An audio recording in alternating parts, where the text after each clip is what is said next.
மேகம் என்பது அடமழை முடிச்சு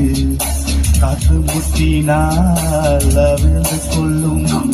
காதல் என்பது இருமண முடிச்சு கண்கள் முட்டினால் அவிழ்ந்து கொள்ளும் மேகங்கள் முட்டிக் கொள்வதாலே